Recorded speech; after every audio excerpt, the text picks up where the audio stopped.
Les syndics de copropriété, c'est tous des escrocs. Depuis des années, je n'en peux plus. Ils essayent de me traîner en justice pour arrêter ma colocation. Ils envoient des emails, des courriers et ils menacent d'arrêter mes colocs tout le temps avec de l'intimidation. Salut, c'est Willem. Aujourd'hui, je vais te parler des syndics de copropriété. On va voir si c'est des escrocs ou pas.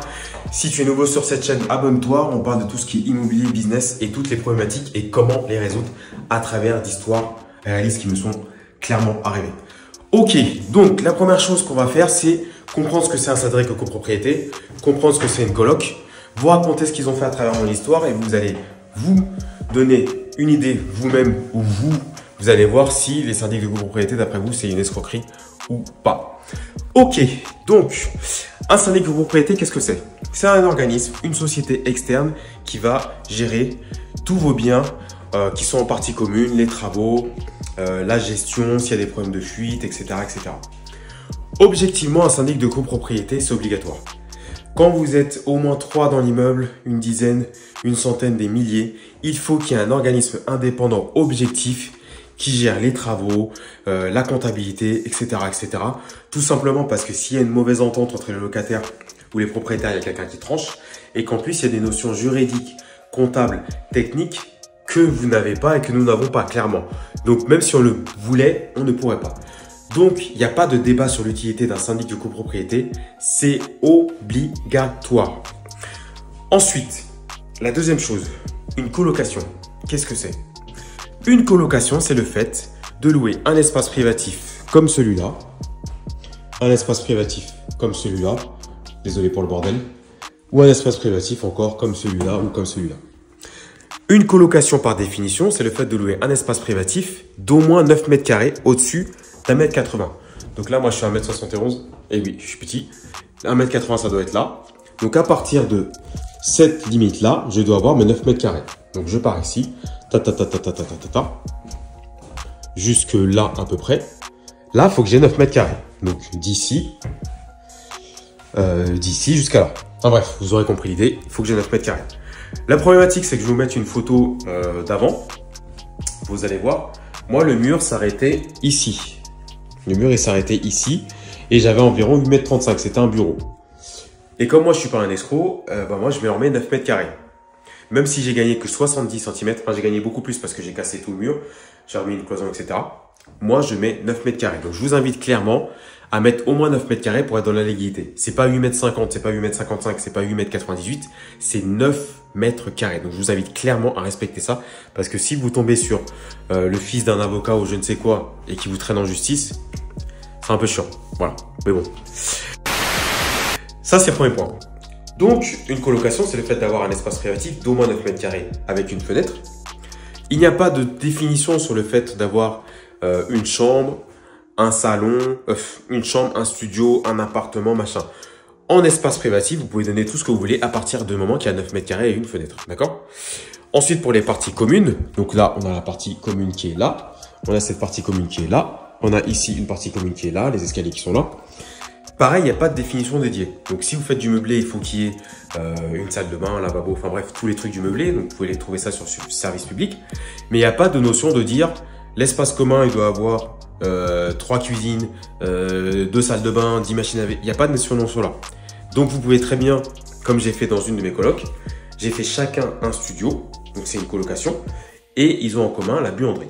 C'est une coloc. D'accord? Donc, il y a un bail de colocation dédié. Quand vous faites une colocation, vous avez deux types de bail. Vous avez le bail individuel. Donc, j'ai une chambre ici. Donc là, par exemple, je loue un bail individuel. C'est-à-dire que si je lui mets tant de charges et je change tant de choses, il est indépendant.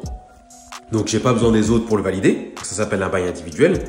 Et vous avez aussi un bail unique. C'est-à-dire que lui et lui, ils sont sur le même bail. C'est-à-dire que quand je change quelque chose, il faut que chaque personne signe l'avenant au bail. Donc ça, c'est hyper important de comprendre ça. Et c'est très très chiant. Moi, personnellement, je privilégie le bail individuel. Comme ça, un locataire se barre, il revient, je ne préviens pas les autres. Et le bail unique, c'est plus quand vous avez des clauses de solidarité. C'est-à-dire que quand vous avez quelqu'un qui part, ils sont redevables du loyer. En gros, vous avez tout le temps votre loyer et vous, eux, ils doivent se démerder pour trouver des locataires. Personnellement, je n'aime pas ce système-là parce que moi, je n'aurais pas aimer ce système-là. Donc moi, personnellement, je fonctionne comme ça. Je vais pas faire ce que j'aurais pas aimé qu'on me fasse. Et vous voyez, quand je fais des travaux, donc là, on a tout fait récemment. Quand je refais des travaux, et vous voyez, là, on a refait les murs et tout ça, c'est nickel. Je fais des trucs comme si moi, j'y allais habiter. En gros, je me dis, les travaux sont bien faits. Si moi, je peux me mettre dans la coloc dédiée, peut-être que ça résonne, peut-être sur les pièces. Si moi, je suis capable de vivre dans cette coloc, bah, je me dis, les locataires aussi. Donc, faites toujours un truc nickel. L'avantage, c'est que vous allez défiscaliser plus, amortir plus parce que vous allez avoir pas mal de travaux. C'est la banque qui paye et en plus, les locataires seront contents et vous pourrez faire des loyers beaucoup plus élevés. Donc voilà, maintenant, je vous ai expliqué ce que c'est un syndic, je vous ai expliqué ce que c'est une coloc. Quel est le problème? La copro qui commence par un C qui est très connu, vous trouverez très facilement. Dans une de mes colocs, essaye de... Parce que ça va peut-être couper. Essaye de m'embêter et pour arrêter ma coloc. Donc c'est parti du fait qu'une de mes locataires s'est plaint du voisinage du dessus parce qu'il faisait du bruit. Et la voisine du dessus a appris que on était au coloc, donc je ne sais pas comment elle leur a dit ça. Parce qu'on avait fait des chambres avec des salles de bain, etc., etc. Ensuite, la voisine, elle avait l'air tout à fait sympa, donc c'était cool et tout. Elle est partie se plaindre au niveau de la copro. Et la copro m'appelle et me dit « Oui, je sais que vous avez fait des travaux, un tel, arrêtez vos travaux, refaites les travaux. » Je dis « Madame, j'ai dépensé 50 000 euros de travaux, je comprends pas. Comment voulez-vous que je remette comme avant? C'était pourri. » « Ah, mais c'est pas un problème. Et de manière autant, elle me parle. C'est pas un problème, remettez les travaux comme avant, les colocs sont interdites, etc. On va remettre les choses dans l'ordre. J'ai oublié de vous expliquer 2-3 éléments. Déjà, un syndic de copropriété, c'est une société privée. Une société privée est là pour gagner de l'argent. Donc, toutes les actions qu'auront la syndic de propriété, même si leur but normalement c'est de gérer la copropriété, ça a but lucratif, c'est pour faire de l'argent. Donc, quand une société est là pour faire de l'argent, comme moi j'ai une société d'immobilier, d'accompagnement, de freelance, d'apporteur d'affaires, ma société, le but c'est de créer des techniques qui vont apporter de l'argent. C'est répondre aux besoins du client, mais c'est de faire en sorte de gagner plus d'argent. Donc, la syndic de copropriété, c'est exactement la même chose.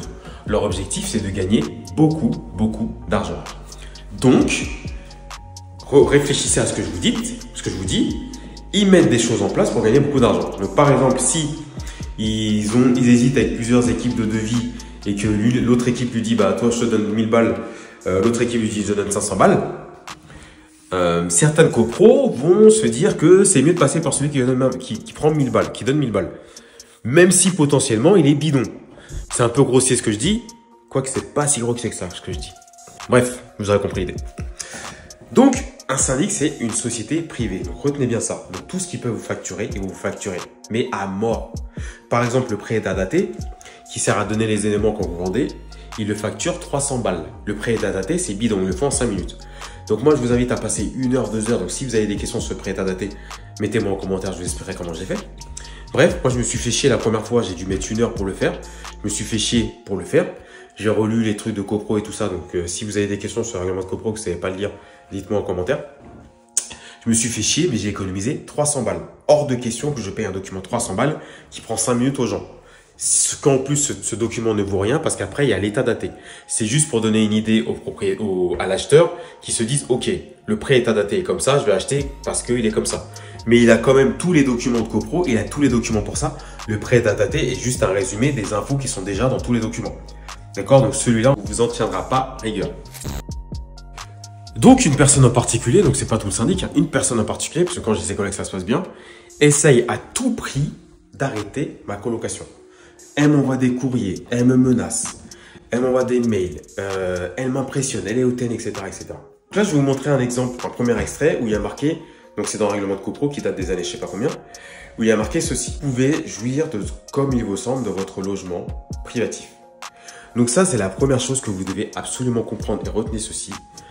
Dans votre logement privatif, donc là, on est dans une maison, donc imaginez qu'on est dans un appart. Là, j'ai mon appart, imaginons que c'est un appart, hein, dans une copro. Tous les travaux que je fais, donc là, si je touche à la plomberie ici, d'accord, je déplace les toilettes, je mets ça ici par exemple. La douche, elle est là. Vous voyez la douche qui est là. Donc moi, c'est ce que j'ai fait clairement. Il y avait une douche qui était là. J'ai tiré les fils ici, évacuation. Et j'ai mis une douche ici, dans une autre de mes copros, de mes colocs. D'accord? Tous les travaux que j'ai fait, donc j'ai rajouté 3 douches. n'ont pas impacté les parties communes. Et elle m'a dit, oui, vous avez créé des douches, ça impacte les parties communes. Non, c'est faux. Et d'ailleurs, c'est complètement débile, il faut pas avoir un bac+5 pour ça. C'est-à-dire que quand j'ai une douche qui est ici, d'accord, donc j'ai une douche qui est ici, quand l'eau arrive au niveau de la douche qui est là, si j'en crée une ici, l'eau va arriver de la même façon, ça va être se diviser par 2. Je vais pas tirer 2 fois plus d'eau, c'est juste que il y aura moins d'eau pour chacun. L'eau est divisée par 2 en fait, c'est tout. Voilà. Donc je vais pas tirer plus d'eau en fait. Pas comme ça que ça fonctionne. L'eau arrive et puis c'est dispatché entre plusieurs personnes. Et ensuite, je sais pas pourquoi les gens ont des blocages sur les colocations, parce que si vous louez à une famille de 5, ou de 3, ou de 4, ou de 6, parce que le truc est à 97 mètres carrés, ils vont utiliser le même eau que des colocs. Ils vont utiliser la même quantité d'eau. Donc ces arguments n'ont aucun sens, et d'ailleurs ça n'a aucun sens juridique. Rangez-vous toujours derrière le juridique. Donc si les gens s'énervent, essayent de vous impressionner machin, et que il vous sort aucun article juridique, croyez-moi, c'est du bullshit intellectuel. Parce que quelqu'un qui veut vraiment, comme les impôts ou l'URSSAF ou je sais pas quoi, qui veut vraiment vous causer du tort, les impôts ils vont pas débattre avec vous. Hein. Ils vont vous envoyer une relance de relance, vous payez pas, ils vous prélèvent direct. Voilà, il y a des instances, ils vont dire ouais, payez ou ceci ou cela, sinon je vous attaque. Ils vont même pas dire sinon je vous attaque, ils vont vous attaquer direct. Donc quand ils commencent à vous dire oui, je vais vous attaquer machin, c'est du bullshit. D'accord? Donc ça, premier élément. Dans votre logement privatif, tous les travaux que vous faites qui n'impactent pas les parties communes, donc imaginons que ça, derrière, c'est lié aux parties communes. Si ce tuyau, vous l'amenez, vous coupez, vous l'amenez ici, tac, tac, tac, je suis toujours chez moi, je fais ce que je veux. Donc ça, c'est ce que vous devez retenir absolument.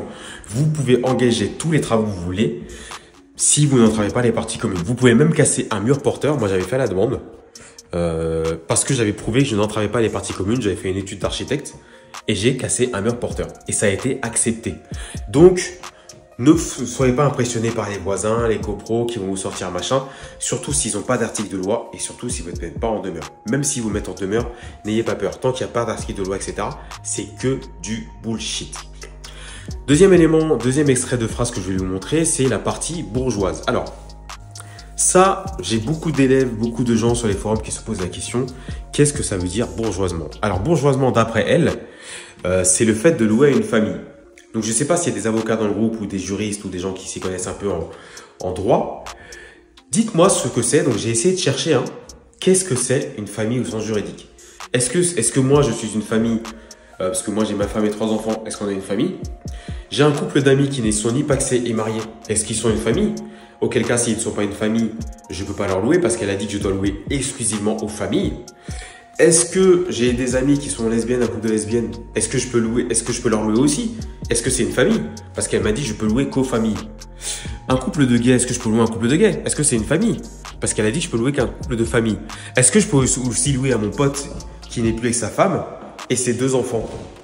Je ne sais pas, est-ce que c'est une famille aussi? Parce qu'elle a dit que je peux louer qu'aux familles. Vous vous rendez bien compte que c'est du bullshit intellectuel. Ce qu'elle dit ne vaut rien juridiquement, n'est basé sur rien, est basé sur le règlement de copropriété qui semblerait dire qu'on doit louer bourgeoisement. Mais bourgeoisement, qu'est-ce que ça veut dire? Ce serait louer à une famille. Après, il y a une jurisprudence quand même dans un immeuble haussmannien, je crois, il me semble que c'était à Paris. Bah oui, c'était à Paris. Où là, la coloc ou la LCD, je ne sais plus quel des deux, c'était pas autorisé, mais c'est un cas très particulier, une jurisprudence très particulière, d'accord? Donc elle dit, d'après le règlement de copropriété, je ne peux louer qu'à une famille. Donc si vous savez ce que c'est une famille, vous me dites, je cherche encore la définition de ce que c'est une famille, comme ça je pourrais louer une famille. Voilà. Comme ça, je saurais si je peux accepter 2 enfants, 3 enfants. Si une famille, c'est aussi avec un chien, enfin bref, vous m'expliquerez. Ok. Donc ça, c'était son premier angle d'attaque. Et là, elle m'a envoyé des courriers, des mails, des compagnies, des appels, des machins. Le dernier angle d'attaque, qui est utilisé dans le règlement de copro, il y a marqué « On ne peut louer, on ne peut pas faire des travaux pour louer une chambre ». C'est-à-dire, en gros, je ne peux pas faire un bail individuel. Donc là, j'ai fait mes travaux. Je ne peux pas louer ça à une personne avec un bail individuel, un contrat. Je ne peux pas louer celui-là avec un bail individuel, un contrat. Celui-là non plus, celui-là non plus. Donc, ce qui veut dire que si je lis bien l'article, je ne peux pas faire des baux individuels, mais du coup, je peux faire un bail où lui, il est sur ce bail, lui aussi, lui aussi, lui aussi. À partir du moment où je fais un bail unique, je mets l'ensemble du loyer. Donc j'espère que vous sachez faire un bail unique. Sinon, j'ai la formation dédiée pour la partie gestion de biens. Vous avez toutes ces parties-là. Donc dites-moi si ça vous intéresse en commentaire. Je vous la mettrai peut-être en description pour la formation dédiée. Bref, vous avez tous les templates de baux. Enfin bref, donc sur le baux unique, je dois mettre le prix total des loyers. Sur le bail individuel, chacun a son loyer. Donc si je lis stricto sensu ce règlement, il suffit que je fasse un bail unique et je suis tranquille. Sachant qu'encore une fois, le copro ne peut pas rentrer chez vous, même s'il y a un plombier à l'extérieur, c'est lui qui rentre. Moi, ils ont interdiction de rentrer, je l'ai écrit noir sur blanc. D'ailleurs, ça m'a fait une galère parce que ça a ralenti un de mes trucs parce qu'ils voulaient bégayer. Donc, ils ont interdiction de mettre un orteil chez moi. Donc, elle ne peut pas savoir qu'est-ce que j'ai fait comme travaux. Donc, il faut qu'elle le sache, il faut qu'elle mandate un huissier qui est voté en AG, mais il faut des raisons de voter un huissier. C'est-à-dire que si tu mandates un huissier, s'il y a des problématiques, s'il y a des choses qui font que ça affecte les parties communes, donc ça, il faudrait mandater un huissier. Ensuite, donc oui, je vous l'ai dit, elle n'a pas rentré chez moi. Ensuite, dernier élément, le règlement de copro. Est-ce que les règlements de copro, ça c'est une légende aussi, est-ce qu'on doit le suivre stricto sensu? Est-ce que c'est la loi? Il faut savoir qu'au point de vue de la loi, donc le règlement de copro, oui, vous devez suivre le règlement de copro pour les parties communes. Admettons que là, à l'extérieur, ce sont les parties communes de l'immeuble, d'accord? Donc là, on est sur parties communes. Vous ne pouvez pas venir faire un barbecue sur les parties communes du jardin de l'immeuble. Vous ne pouvez pas aller couper cet arbre-là parce qu'il gêne votre vue. Vous ne pouvez pas aller étendre vos habits là-bas parce que il fait beau, je ne sais quoi. Ce sont des parties communes. Vous devez respecter le règlement de copro pour les parties communes. Ça, oui. Par contre, tout ce qui est partie privative, vous faites ce que vous voulez. Peu importe ce qui est écrit dans le règlement de copro, vous pouvez louer qu'à une chambre, machin. C'est du bullshit. Si vous avez peur, faites un bail unique. Après, c'est chiant parce qu'il faut faire signer les avenants. Moi, je suis resté clairement en bail individuel. Déjà, personne n'a aucun moyen de vérifier et juridiquement, ça ne vaut rien. Déjà, ça ne vaut rien. J'ai pas trouvé d'article par rapport à ça. Ça n'a même aucun sens. Quel est le sens d'interdire des baux? Parce que c'est une question de baux. Parce qu'elle dit, je ne peux pas louer la chambre. Bah, si je loue tout l'appart, même si les gens ne se connaissent pas, techniquement, je loue pas la chambre, je loue tout l'appart. Donc, légalement, j'ai pas trouvé d'éléments de jurisprudence cet article par rapport à ça. Mais, si on réfléchit un petit peu, quel est l'intérêt d'interdire les bails uniques et d'autoriser les baux, les bails individuels et d'autoriser les baux uniques? En fait, ce qu'elle veut, c'est interdire la colocation, mais elle peut pas l'écrire comme ça parce qu'on peut pas interdire une colocation. En fait, on peut pas interdire le fait de louer à un type de personne ou c'est discriminant. Dire qu'on peut pas louer à tel ou tel type de personne, c'est discriminant. D'accord? C'est comme si je dis dans mon règlement de ma charte, je ne veux pas de chat. Oui, je ne veux pas de chat. Donc moi, je prends des locataires qui n'ont pas de chat. Mais je peux pas écrire que je veux pas de chat. Si le locataire vient dans ma coloc, donc il vient ici ou ici, il s'installe et qu'après il amène un chat, légalement, je ne peux pas lui empêcher d'avoir un chat. C'est faux. Et ça s'appelle une clause abusive. Ça, c'est exactement pareil. Elle ne peut pas m'empêcher de faire de coloc. Elle ne peut pas m'empêcher de rajouter un lavabo. Elle ne peut pas m'empêcher de rajouter des toilettes tant que je n'affecte pas les parties communes. Si jamais elle arrive à prouver par contre que j'ai affecté les parties communes en bouchant les colonnes ou je ne sais quoi, avec des nuisances et qu'elle a fait un débit, je ne sais plus comment on appelle ça, qu'elle a calculé le bruit que je faisais et puis qu'elle arrive à le prouver par A plus B, là, je risque quelque chose. Et encore une fois, autre élément, si elle veut me traîner en justice comme elle dit, pour ça, elle ne peut pas le faire comme elle dit comme ça. Elle dit, oui, je vais vous traîner en justice. Il faut savoir que les règlements de copro, c'est nous les boss. Mettez-vous ça dans la tête.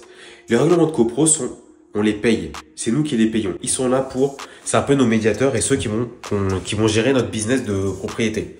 Faut voir ça comme un business. Ils sont pas là, c'est pas eux qui commandent, c'est nous qui commandons. C'est pas eux. C'est nous qui commandons.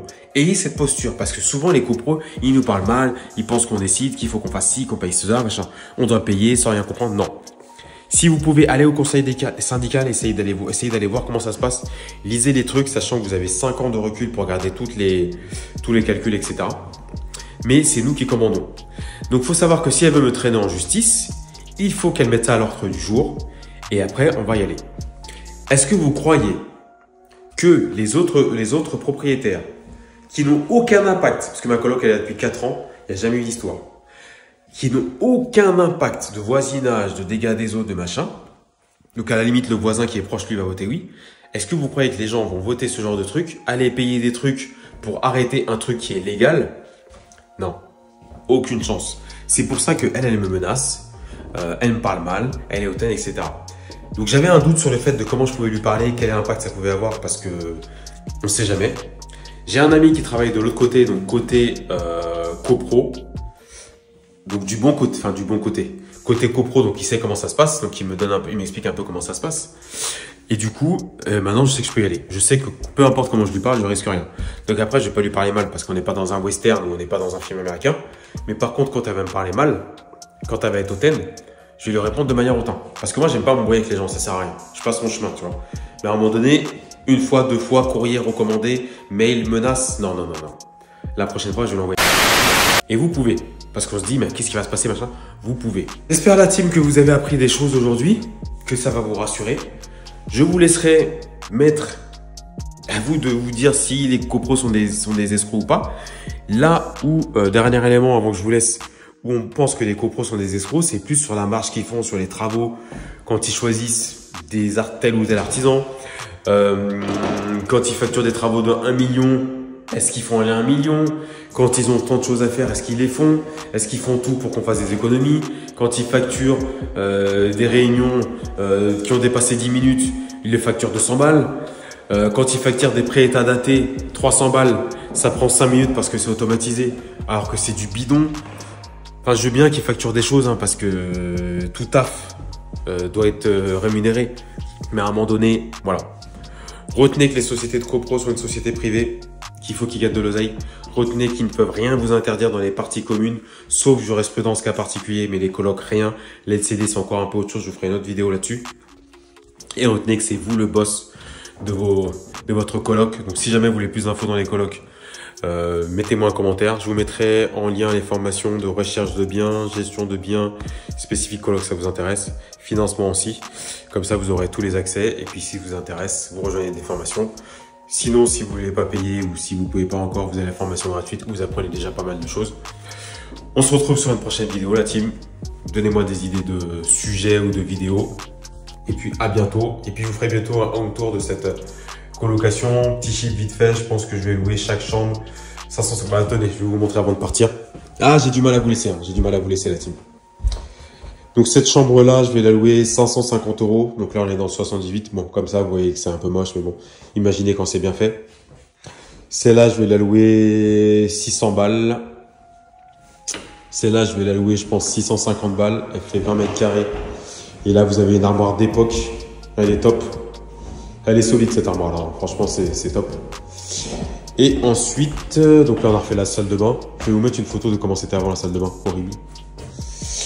Et ensuite, celle-là, je vais la louer entre 550 et 600 balles. Voilà. Donc, si vous êtes encore là, commentez. Colocation, les gars. Colocation, mesdames, les gars. À bientôt, cette fois, je vous laisse. C'était WM. On me rejoint sur tous les réseaux. Instagram, Unimo, CWN. Salut!